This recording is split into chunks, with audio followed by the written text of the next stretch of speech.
Hey everyone, welcome back to the channel. Today I'm gonna show you how to link Ubisoft account on PlayStation. Now, first of all, click on the profile at the right side corner. Scroll down and look for Account Management.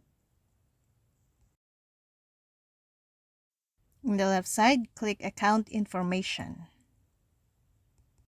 Scroll down and click PlayStation Network. Click Link.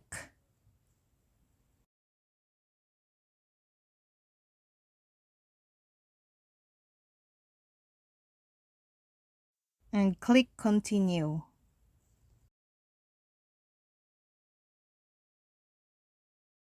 Now, you need to sign in ID or email address here, PlayStation.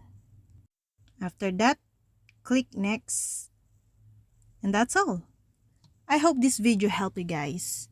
For more videos, subscribe to our YouTube channel. Thank you for watching. See you again.